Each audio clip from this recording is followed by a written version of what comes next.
गणपर्व बड़जात्रा सिंहद्वार मंडपरे आज तीन ठाकुर पहुंची भोग पाइले। एही मंडपरे गोटे दिन रही विदाय नेबे तीन ठाकुर। मालकानगिरी रे आज सिंहद्वार मंडपरे पहुंची तीन ठाकुर। एही यात्रा देखिबा पई विभिन्न राज्यरू हजार हजार भक्तंक भिड़ जमुछि। बड़जात्रा पई प्रशासन तरफरु समस्त प्रकार व्यवस्था करा दैछि। शांति श्रृंखला रक्षा पई पुलिस प्रशासन पक्षरु व्यापक पुलिस मुतयन करा दैछि।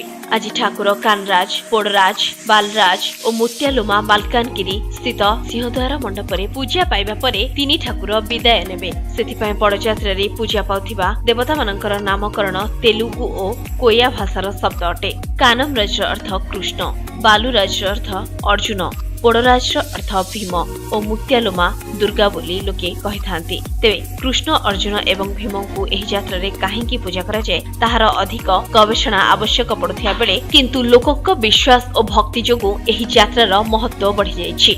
निजर मानसिक पूरण हेबा परे श्रद्धालु एठारे विभिन्न पशु पक्षी बलि देइथांती। मां मुत्यालुमांक निकटरे पाद पादके बलि पड़िथाय। मालकानगिरीरु रघु पडियामीक रिपोर्ट, स्वस्तिक न्यूज।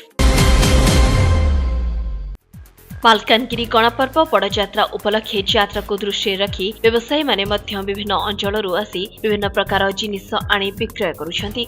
लोकमानंकु मनोरंजन करबा पई डांस, जादू और विभिन्न प्रकार जिनिस रखी आकर्षित करुछंती दर्शकंकु। एही ट्रेड फेयर रे शह शह लोकंक भिड़ जमुछि। केंति लागु से डे बुला पाए के मनोरंजन पाए केते गुडिया आछि सन केंति लाग केते खुशी आपन अछन एन्जॉय कलो बहुत भल लागुछि। बहुत लोक फेयर होइछि, बहुत लोक आछन्ते, लोकन मते बहुत पड़िछि।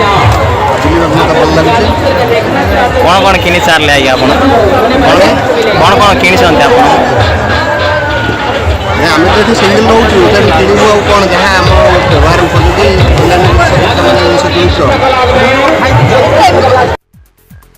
एही यात्रा को देखिबा पई बहुत दूर दूरांतरू लोके आसुथिबा देखिबाकु मिलिछि। मालकानगिरीरु कार्तिक madkami रिपोर्ट, स्वस्तिक न्यूज।